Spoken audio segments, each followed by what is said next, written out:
Because of my Indonesian roots, I decided to visit for a holiday in Indonesia. I was shocked seeing many street children begging on the streets. Everywhere when you stopped at the traffic lights, children came to your car and begged for money. It was on the last day of our holiday that actually we started a conversation with one of the children. The child told me about that his parents were divorced, that his mother went abroad as a migrant worker and never came back. Father remarried and didn't really care about him anymore. So he was just kicked onto the street and needed to survive on his own. So I asked him what he really wanted, and he wanted to become a doctor and wanted to go back to school.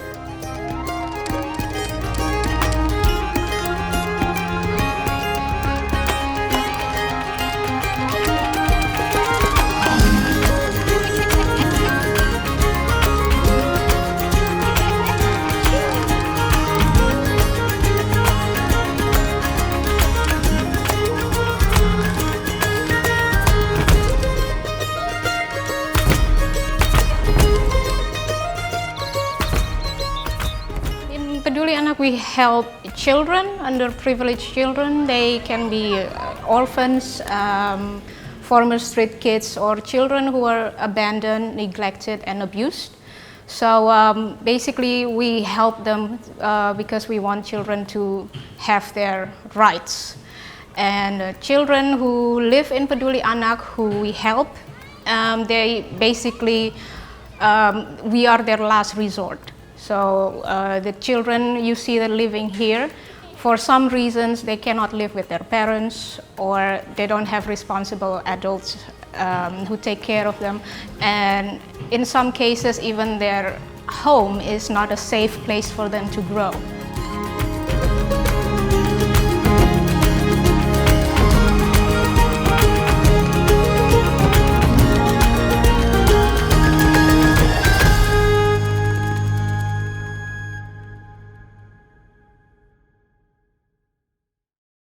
Well, in Indonesia, the death toll has risen to nearly 100 after a powerful 6.9 magnitude earthquake struck the island of Lombok. 90 people are dead and thousands homeless after a magnitude 7 earthquake rocked the Indonesian island of Lombok. After the second deadly earthquake in a week. A powerful earthquake has rocked Indonesia's Lombok island.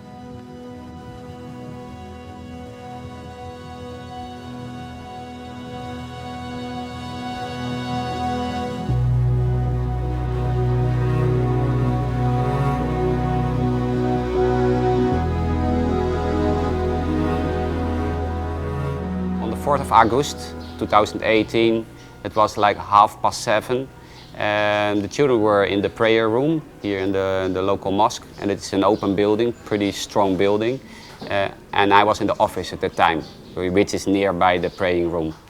The office was locked because security didn't know I was inside, and suddenly, out of nowhere, a 7.1 magnitude earthquake hit, and the whole building was moving, the ceiling came down, I hear screaming outside. I wanted to run outside but could not run outside because the ceiling came down, and I saw that the front door was closed. So I was hiding inside of the door frame, waiting until it was over. When it settled down a little bit, it wasn't completely over. The ground was continuous shaking, but it shook a little bit less. I ran to the front door, I kicked out the front door, I ran outside, and the first thing what I wanted to do was to check on the children, how they were doing. We were pretty lucky that at that time we were all safe.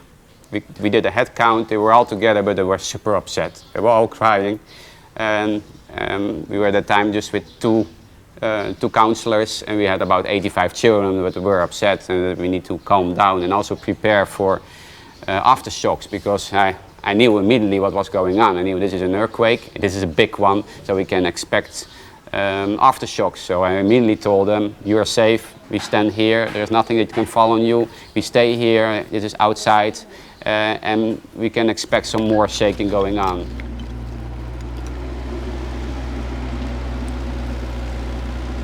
You almost give up, but then again you think about the children. Like, if you're giving up, then who will take care of them? What about these children? They have no place to live.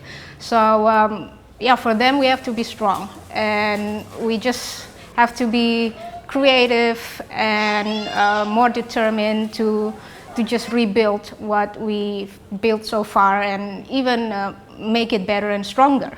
So it is a learning experience for all of us.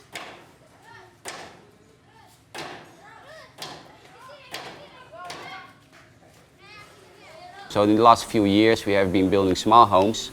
Unfortunately, 2 of those homes which we had built before the earthquakes were also destroyed.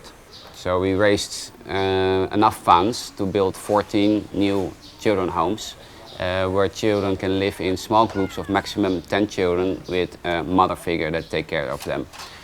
So they have more a family environment. We call that also family-like care. You're not really limited by just building. We do everything here. We do the nursing, we do the caring, but my main focus is the building. But the first 2 months was really just getting us out of that disaster stage, just getting water back running, services, and getting the kids inside. Yeah, I guess the first 2 months was probably the hardest, seeing the kids sleeping outside in conditions that I've never lived in myself. Yeah. Immediately after the earthquake, it was clear that the buildings that we have been building in the past, we could not restore, renovate, or continue build in that way. I had no experience in building. I had no experience in building earthquake-proof. So what we have been building here was definitely not earthquake-proof, and it's already proven. So at the moment that we needed to build and start building earthquake-proof, we really needed to get some people in to tell us how to do that. So that was the time that I reached out to BAM and Royal Haskoning that had constructional engineers that have experience in building earthquake-proof buildings. So we got support from some constructional engineers. They came down and helped us with drawing up new shelter homes for the children that were earthquake-proof. So after about 3-4 months, we started rebuilding. I guess we're building this area here, the kids are here, and the kids are constantly moving. Like, they've been great, but having the kids here has made it 10 times more difficult. Supplies are limited, I guess, here really, and quantities. Like, doing a job on this scale from small little shops is really quite difficult. We've been building from donated products, so trying to use the donated products to build earthquake-proof homes has probably been the biggest difficulty, but also while keeping the foundation running. Normally on a job this scale, you would remove the children, but it wasn't an option here. We had to keep the children, keep them safe, and rebuild at the same time, and I guess that's been the most difficult part. Semua penumpang duduk bersama-sama di dalam perahu. Selama di perahu, kami menyapa penumpang. The children are really resilient here. I guess they don't complain. You've really got to go to them and see what's wrong. You've got to ask them, how are you? Are you all right? They're beautiful kids here.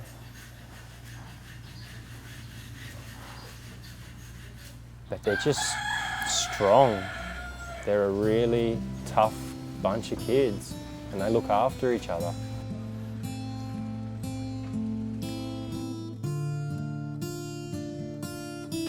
So this is our small vegetable and fruit garden. We have over there some passion fruit trees and grapes. And we have chilies and tomatoes in the back.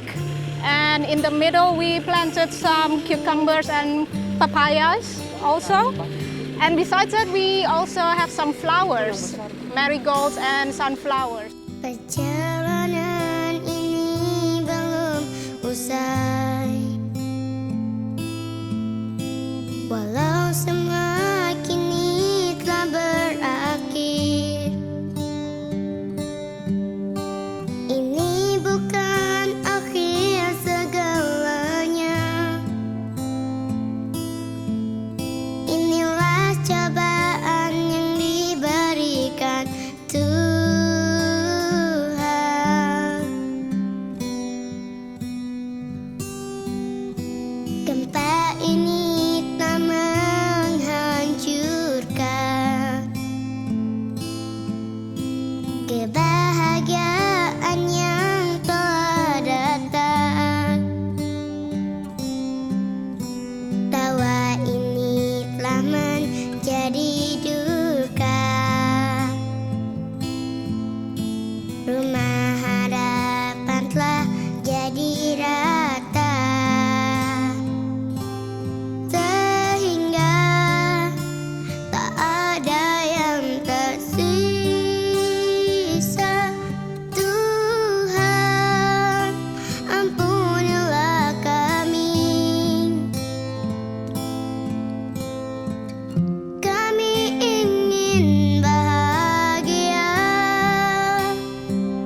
also we are building now a middle school. We got a lot of support, but we still need a lot of funds.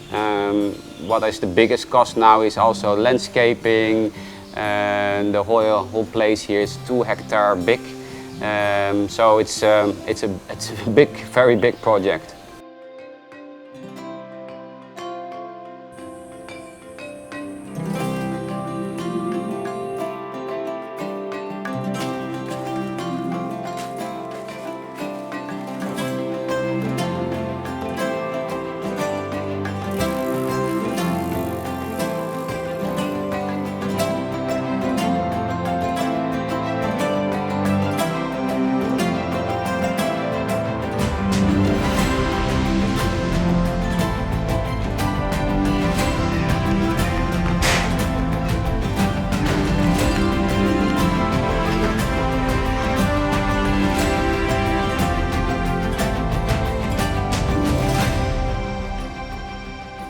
We want to be the best in Indonesia, at least, and the world, of course. We want to be a good example of a children organization. And yeah, we've got questions from people from all over Indonesia. Do you have Peduli Anak in their island, in their province? So I think to see Peduli Anak grow beyond Lombok, it's a really beautiful dream. I guess the support after the earthquakes has been really good, globally and locally, but ongoing support. It doesn't stop here. This is something that it continues. It's forever. It's not one of those things where just because there was an earthquake we needed support. It's something that we're always going to need support. We've gotten bigger. We're able to take in another 60 children in our immediate care facilities, but we still need that support to keep going. We still need child sponsorships. We still have overhead running costs, which are now probably doubling because we're doubling in size. So that's, I guess for me, that's my biggest fear, is once the building's done, we can't be forgotten about.